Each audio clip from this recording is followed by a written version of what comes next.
Hey everyone, and welcome back to the channel for another installment in our ongoing new figure showcase series. So for this series, normally we'll be taking a look at a more recent release that I'm adding into the collection, but sometimes I will pick up an older figure. I will say some of the recent delays that we've gotten from Sideshow, as well as the slowdown in Marvel pre-orders, have kind of allowed me to go back and pick up some old classics. Although with the new Marvel movies coming out and more Marvel releases around the corner, I don't expect that to keep up. But for today, I'm happy to be taking a look at the Hot Toys John Wick from John Wick 2. I honestly don't even remember why I passed on this one. Might have just been that it was dropping during a heavy Marvel period, but I stupidly passed on it. And of course, Hot Toys has now put up a newer version from the fourth movie up for order that I am getting, but I still kept hoping for a chance to get this version, since he does come loaded up with an awesome set of weaponry from that big action sequence in the catacombs. The catacombs on the second movie.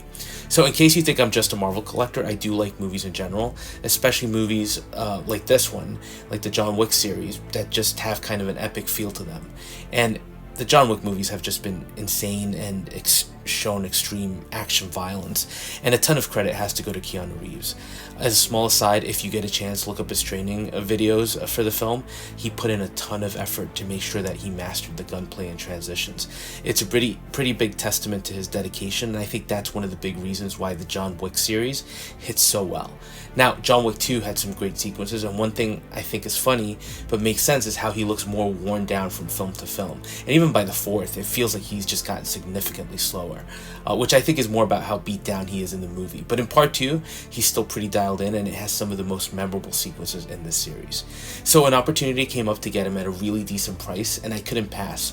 So here he is in all his glory with everything Hot Toys gave him. And it's a lot, from a huge array of interchangeable hands to a vast amount of weapons, although there are some things missing, but you get a ton of weapons and then some smaller ones, including the switchblade, a pencil, and then you get the AR style rifle, 2 shotguns, and a total of 4 handguns, including one in a very cool looking case. And you also get a backdrop, although not the most impressive image, just meant to replicate the tunnels, and then you get a standard style base. So look, I think it's a pretty impressive set overall, but what's surprising is you don't get any holsters for the guns. Not sure why Hot Toys didn't do that, but more on that in a little bit.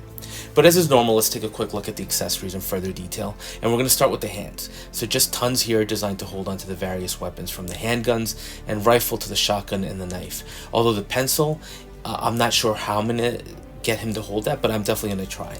But the hands look good with decent detailing, and I like that you're getting the molded ring on the left hand, and obviously this is before he cuts off his finger as well, so that's not represented here, but overall nicely done. Next, we actually have some cool pieces too, including a bunch of gold coins, some in stack form and some loose ones. There is printing on them and nice detailing to look a little older, although in the movie they did seem a little brighter, but I think it's forgivable. And then you get 2 versions of the marker, one that's open showing the smear of blood inside, and the closed version that has a great looking bit of detailing on the top surface showing a skull. Very ornate and pretty nice to see. And then you get a few of his close combat weapons, including a switchblade, very simple looking with a nice black grip and a decently sculpted blade, as well as a clip on the end to hang it from either a belt or something. And then you get the pencil, which at this point we all know John Wick and pencils go hand in hand. So that's pretty cool, and it will make for some nice display options, but with the array of guns, I'm not sure I'll use these other than for pictures. Okay, so getting onto the guns, let's start with the 1911, which comes in this beautiful faux wood box. So this is the one I think he gets from the Bowery King with just 7 shots. The box first off is functional, so you can close it, and then the 1911 looks stunning with the nice textured black grip plates and the silver trigger and hammer, along with the nice silver plated dimpled clips. The box even includes a plastic tray that recreates kind of a velvet feel and holds all the components, so very cool looking. But now let's get into the 3 main guns you get.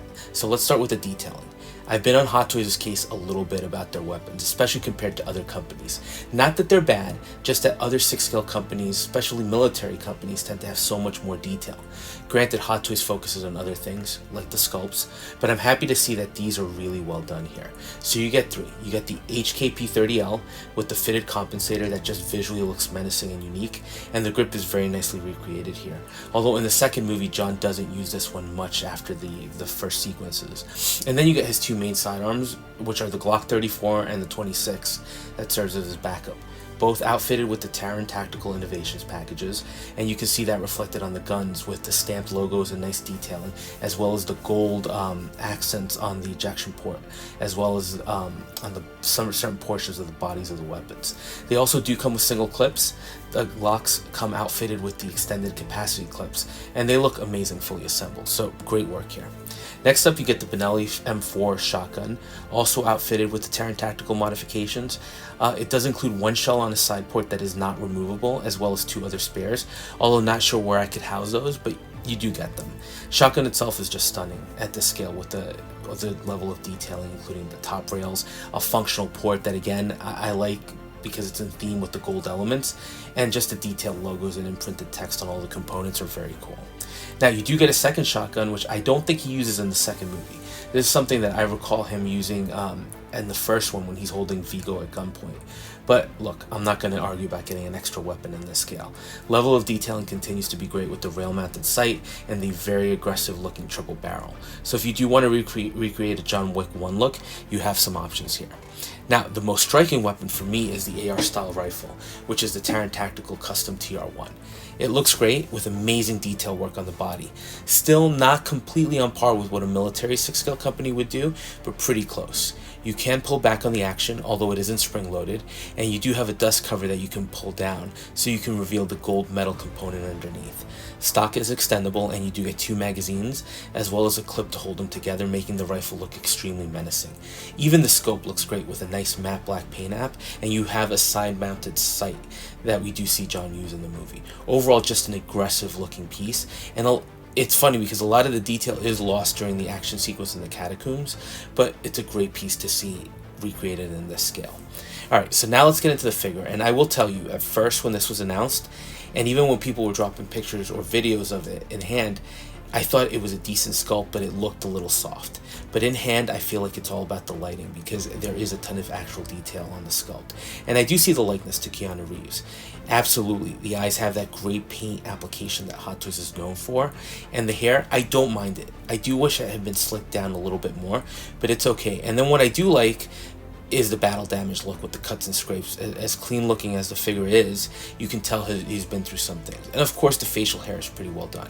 So solid sculpt overall, although I will say, looking back at the prototype pictures, there was definitely some softening. And even the scratches and nicks look like they're not as detailed, which is to be expected, but it's still a really solid effort on Hot Toys' part. Now the rest of the figure looks great too. Look, it's basically a guy in a suit. There's nothing else that we can say about it, right? That's what he is. But there's great tailoring here. On the shirt, the vest, the pants, the jacket. Although I do feel like the shoulders on the jacket maybe needed some slight padding. I could be wrong, but just feels like the prototype has a slightly better fitting jacket on the shoulders. But the material looks awesome with the nice shiny fabric that imitates what we saw on screen. Shoes are molded plastic, and the shirt also looks nicely tailored. Overall, the figure looks very classy, which is what you expect from John Wick. So I think he's going to look great with the version from John Wick 4, although that one has some finer detailing on the suit with an actual textured fabric, and I'm expecting the sculpt to be just amazing. So, looks goes without saying that I'm extremely happy to have this figure in hand. At one point in time, he was going for a ton of money on the secondary market. Granted, there have been a bunch of third-party releases, and Hot Toys now has that version up for pre-order, so that might have impacted the value of this one. But I do have to thank the seller for giving me a great deal on it. Having the figure in hand, it's amazing how good he looks, and the great work that Hot Toys put into it. Poseability is pretty decent, although the body isn't as flexible as I would have hoped, particularly the arms, where it's a little bit more difficult to get him in some natural rifle holding poses, for example, so that's been a little bit challenging. Here's the only negative I really have with this set that I noticed a lot of people talk about in older videos, and that's that he lacks the holsters for the guns. When we see him getting ready for this mission in the movie, he dons the suit and then he has a ton of clips on his belt, holding a ton of items to hold spare clips on his belt, and then he has holsters for the guns, including for the smaller Glock 26. And during the action scenes in the tunnel, we actually see him tuck the suit jacket behind the holster, so you can have him kind of in action with the holster and the sidearm readily available for him while he's holding the rifle. So why Hot Toys didn't give those to us, Not sure what their thought or reasoning was here. But fortunately, and I have to give credit to Ryan at Mr. Mom's Collectibles for this one. He put together a great video on the accessory set he got. So I'll link the video in the description, because he got this great custom kit from CRO Customs that includes extra clips, some holsters for the guns. It includes the belt with the additional shotgun ammo as well, as some cool dynamic shell pieces. So check out that video if you get a chance, because it is pretty awesome what you could do with it. I did reach out to CRO on Facebook, and it looks like I may have been lucky enough to score one, so I'll definitely be adding those to the figure just to make him that much more screen accurate. But that's really what I felt was missing here, and it's just, again, a little surprising that with all the attention to detail Hot Toys had here, they just elected not to include that. But still, if you guys are interested, look into that company, CRO Customs, and without a doubt, I'm not big on back collecting, but I've gotten some great deals lately, and to have this John Wick, I'm just happy, and really happy at how good he is. So if you do get a chance to get him, even though he's an older figure, it's still a pretty impressive release. So let me know your thoughts on this one, and as always, thanks for watching, and if you are enjoying the content, please consider dropping a like, comment, or subscribing, and we'll touch base on the next video.